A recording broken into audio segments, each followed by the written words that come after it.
C'est l'heure de votre JT sur Val-de-Loire TV. Soyez les bienvenus, un journal présenté par Faustine Luneau. Bonsoir Faustine. Bonsoir Aurélien, bonsoir à tous. Dans un instant, les titres de ce journal, mais d'abord faisons un point sur votre météo de demain. La grisaille dominera le ciel au cours de cette journée dans nos deux départements. Des températures stationnaires, la minimale sera de 7 degrés et la maximale de 12 degrés. À la une du journal, un cortège de motards pour rendre hommage à Patrick Corneau, décédé sur le pont Saint-Côme à Saint-Cyr-sur-Loire. L'accident était survenu le 10 décembre. Le motard de 63 ans avait percuté un utilitaire. La Fédération française des motards en colère, qui dénonce plusieurs aménagements dangereux, avait organisé ce rassemblement à l'appel de la famille. Manquerons-nous bientôt de fruits et légumes sur nos étals? C'est la question qu'on se pose après l'annonce du gouvernement français d'interdire l'importation de fruits et légumes cultivés avec des pesticides interdits en Europe. Une réponse aux inquiétudes des agriculteurs envers l'accord Mercosur. Notre invité sera Jean-Luc Dupont, car le maire de Chinon vient d'annoncer être candidat à sa réélection. Et puis, vous êtes toujours nombreux à vouloir vous mettre au sport en ce début d'année après les fêtes. C'est d'ailleurs la bonne résolution qui arrive en tête dans les sondages. Les salles de fitness en profitent. Et puis notre séquence On vous répond avec la question du soir. Comment travailler en intérim? Notre invité Romain Dutheil, chargé de développement des compétences au sein de Partner, sera notre invité à la fin de ce journal. Mais d'abord, la sépulture de Patrick Corneau, motard décédé à la suite d'un accident de la route survenu le 10 décembre dernier, avait lieu aujourd'hui. Oui, un cortège de motos est parti ce midi des pompes funèbres de Monnet pour rejoindre le crématorium d'Amboise. Un hommage organisé en accord avec la famille du défunt par la Fédération française des motards en colère. Celle-ci dénonce des aménagements de la route dangereux, dont celui du pont de Saint-Côme sur la M37 entre Saint-Cyr et La Riche. C'est là que la victime de 63 ans était entrée en collision avec un utilitaire. Lucas Chopin et Ulysse Picard. C'était sa dernière virée. La dépouille de Patrick Corneau, 63 ans, s'est vue escortée par une soixantaine de motards ce midi. Un hommage poignant à cet homme décédé après un mois dans le coma.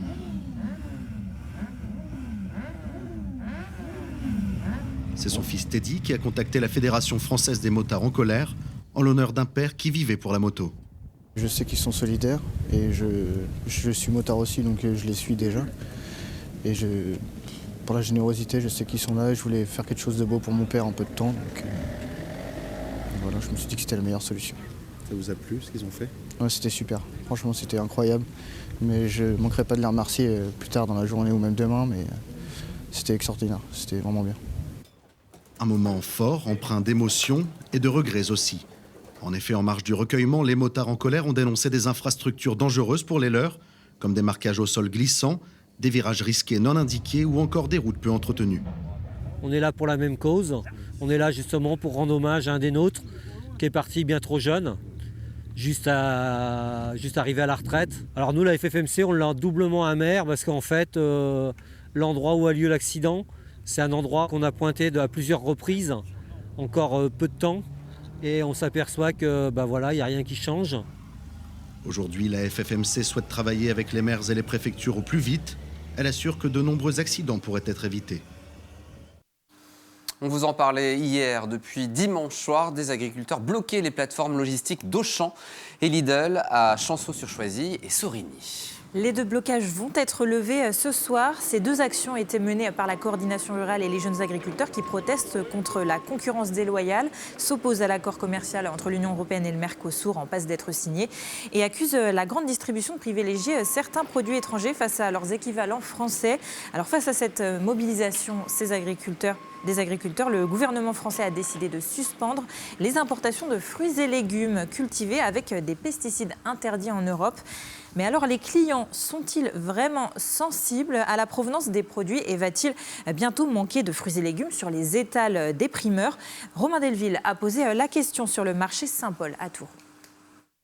Jour de marché sur la place Saint-Paul. Les clients et les clientes avertis sont sensibles à la provenance des produits. Au rayon des fruits, c'est l'Europe et le Maghreb qui sont plébiscités. Je fais attention. J'aimerais bien prendre les produits qui viennent de la France. Beaucoup plus. Pour supporter les agriculteurs et puis c'est moins risquant quand on mange ce qui vient de la France.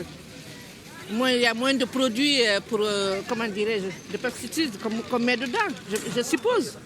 Les fruits, malheureusement, les oranges, les clémentines, tout ça, il n'y a pas ici. Je prends du Maroc parce que c'est les meilleurs. je fais attention d'éviter l'Espagne. Ah ouais.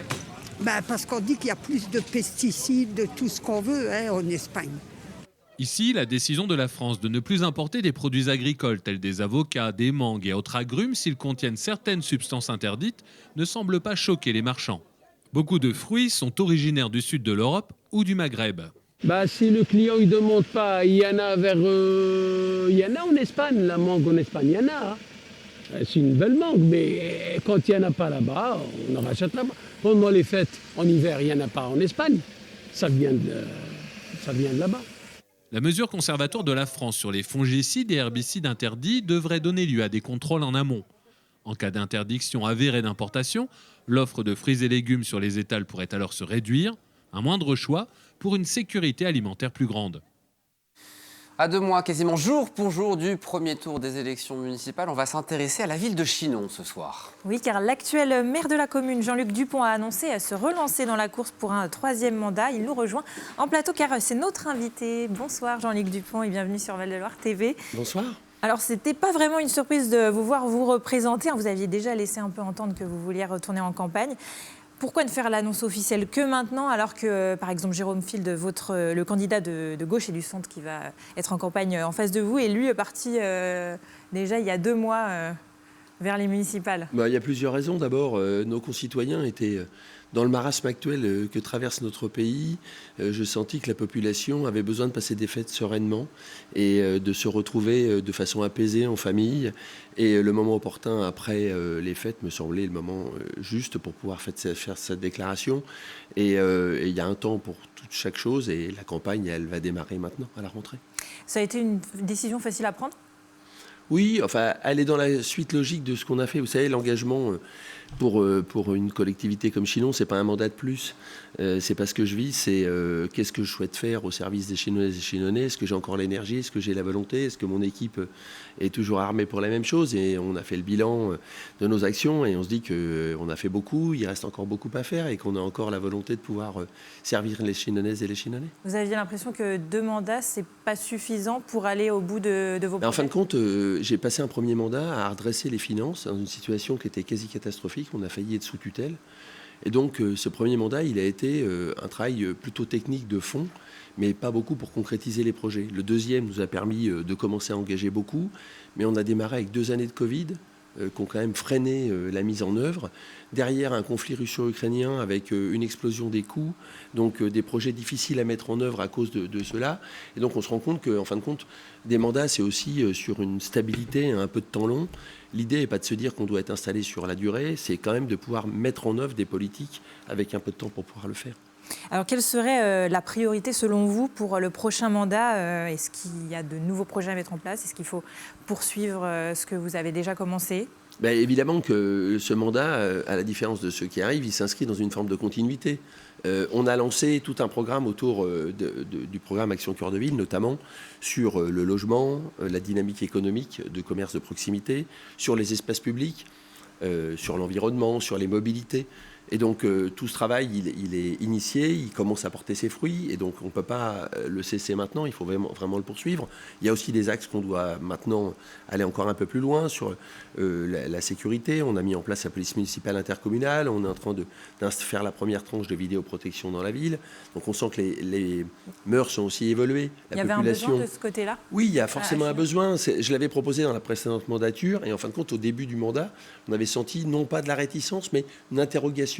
Et ce qui est marrant, c'est que maintenant, quand je fais une réunion de quartier, tout le monde me pose la question de savoir quand est-ce que vont être installées les caméras. Donc on voit bien que la population a aussi sociologiquement évolué sur ces questions. Donc l'idée, c'est vraiment de coller à ça. Et puis on a beaucoup de choses à faire sur la poursuite de l'environnement, dans l'environnement, les îlots de fraîcheur dans la ville, comment on retravaille les zones humides, on a les ruisseaux de Saint-Même, on est en train de lancer un programme. Donc tout ça dans une forme à la fois d'action, mais qui s'inscrit sur un pas de temps un peu plus long qu'un mandat. Vous parliez de logement. Aujourd'hui, à Chinon, près d'un actif sur 2 n'habite pas dans la commune, ni la périphérie de la commune. Il faut faire quelque chose comment faire pour attirer de nouveaux habitants? Alors, pour attirer de nouveaux habitants, il faut être en capacité de réhabiliter du logement. C'est ce qu'on fait actuellement dans le bâti ancien.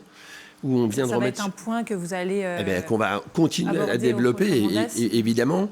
Sur le bâti ancien, on a fait un travail colossal. On a remis plus de 75 logements sur le marché qui étaient inoccupés, vacants, dans du vieux bâti, évidemment remis aux standards du XXIe siècle, et donc qui permettent évidemment de répondre aux enjeux de ces besoins. Et l'idée pour nous, c'est de refaire venir des familles dans le cœur de ville de Chinon, puisque mes prédécesseurs avaient une folie fiscale qui avait fait fuir toutes les familles vers les communes périurbaines.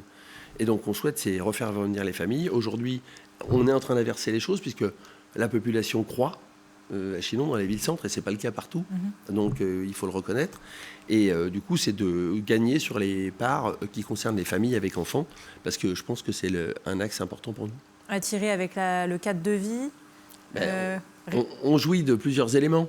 On a la chance d'avoir la quasi-totalité des services de proximité. Parce que ça, le cadre de vie, vous en parlez dans votre... le cadre de vie, c'est un axe profession de foi. Qui est évidemment un axe prééminent. Il nous concerne tous au quotidien. Il concerne l'attractivité de la ville pour aussi le rayonnement touristique.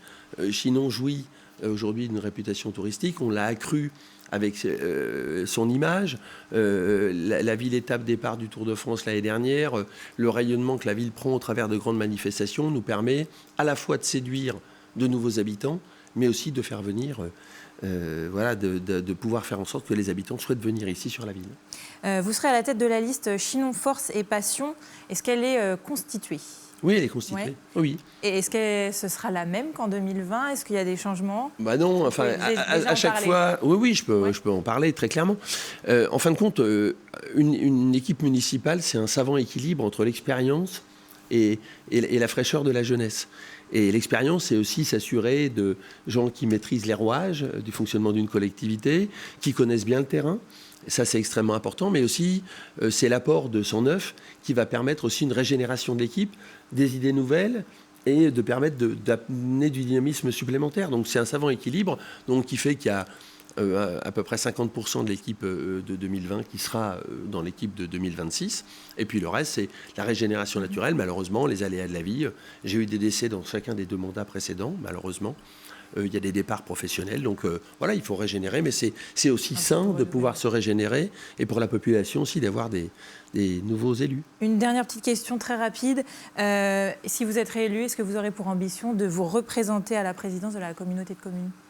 C'est pour moi dans une droite ligne. Je l'avais dit quand j'étais arrivé en 2014 que je considérais que Chinon devait jouer son rôle de locomotive. Et que pour le faire, il me semblait qu'il était nécessaire de pouvoir le faire dans ces conditions. Ça s'est passé correctement sur ces 2 premiers mandats. J'ai un vrai soutien de mes collègues élus avec qui on a bien travaillé pendant ces 2 mandats, avec un projet de territoire bâti 2020-2032 qui est lancé et en cours de mise en œuvre. Et évidemment, j'aurai... si je suis réélu à Chinon, évidemment, l'ambition d'être candidat à la présidence de la communauté de communes. Merci beaucoup Jean-Luc Dupont d'être venu sur notre plateau. Pratiquer une activité physique régulière, toujours en tête des bonnes résolutions de ce début d'année, Faustine. Oui, 31% des personnes sondées pour la 15e édition du baromètre sport santé de la Fédération française d'éducation physique et de gymnastique volontaire ont donné cette réponse. Alors, après 2 semaines, qu'en est-il dans les salles de fitness ? Les sportifs sont-ils au rendez-vous ? Exemple au Studio Sport à Tours avec Ulysse Picard. 2026 vient de débuter et pour beaucoup, la nouvelle année rime avec bonne résolution. Manger plus sainement, réduire son temps d'écran ou encore se mettre au sport, nombreux sont ceux qui se lancent le défi au mois de janvier. D'après une étude de l'application d'épargne Plume, 54% des jeunes adultes placent le sport en tête de leur résolution, une période faste pour les salles de fitness qui explosent les compteurs. Alors, au mois de janvier, effectivement, c'est un mois très important comme septembre. C'est nos 2 plus gros mois et on pense avoir une augmentation de chiffre d'affaires de 15 à 18% à peu près. Donc, tant en chiffres qu'en augmentation de clientèle et de membres actifs. Donc, pour parler chiffres, on a en gros entre 40 et 70 nouvelles adhésions sur une formule à l'année ou sans engagement. De nouveaux adhérents qui arrivent en masse à chaque période de rentrée, tous avec des motivations et des objectifs bien différents. Prendre soin de moi et un peu plus de discipline aussi, parce que je faisais un peu de sport mais c'était à droite à gauche et là c'était prendre soin de moi et être discipliné dans mes objectifs. J'aimerais bien 3 par semaine déjà, parce que qu'on vise trop, c'est un peu plus dur de tenir, mais 3 par semaine déjà, 1 heure et demie, c'est pas mal. Je faisais du sport toute seule, mais j'avais moins de motive et moins de temps avant d'avoir ma fille. Et du coup, maintenant, c'est plus pratique parce que c'est au bout de la rue et c'est très jovial et très bon enfant, donc c'est plus pratique. Après le boulot, vraiment me décontracter, penser à autre chose, me défouler et puis en profiter pour perdre quelques calories après les fêtes aussi, c'est pas mal. Si la motivation et les ambitions sont fortes au début du mois, le vrai défi pour les sportifs, mais aussi pour les gérants, s'inscrit dans la durée. Chez les nouveaux membres, on estime que le taux d'adhésion est divisé par 2 au cours des 6 premiers mois. Allez, place à notre rubrique On vous répond avec la question du soir. Comment travailler en intérim? Un invité pour répondre à cette question ce soir, Romain Dutheil, chargé de développement des compétences au sein de Partner. Bonsoir Romain. Bonsoir. Et bienvenue Bonsoir. sur notre plateau. Déjà, on va faire un petit point global, général, pour expliquer à nos amis téléspectateurs ce qu'est l'intérim et surtout comment ça fonctionne. C'est une relation à 3. Exactement, l'intérim, c'est un tremplin vers l'employabilité qui se caractérise par une relation à 3 acteurs. On va avoir un candidat qui va devenir un salarié, une entreprise qui a un besoin de renfort temporaire de main-d'œuvre et une agence d'emploi qui a pour objet de proposer des missions à son candidat et de servir les besoins de son entreprise cliente. Alors justement, vous parlez de missions. Est-ce que ce sont des missions qui sont obligatoirement des missions de courte durée ? Alors ça, c'est une légende. Effectivement, il existe des missions de courte durée. Cependant, un contrat de travail temporaire peut aller jusqu'à 18 mois, même plus dans certains cas de figure, quand on pense à des dispositifs tels que le CDI intérimaire.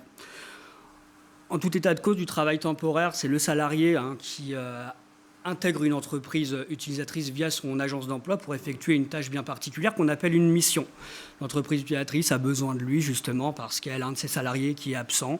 Elle fait face à une hausse temporaire d'activité ou elle a besoin d'une compétence spécifique. Alors on parle justement du secteur d'activité. Est-ce que l'intérim est réservé à certains métiers, certains secteurs, ou aujourd'hui on a tendance à un peu à généraliser sur l'appel à l'intérim ? Non, l'intérim, le travail temporaire existe dans tous les secteurs d'activité, et qu'on parle de l'industrie, qu'on parle du bâtiment, des travaux publics, de l'informatique ou même dans le luxe.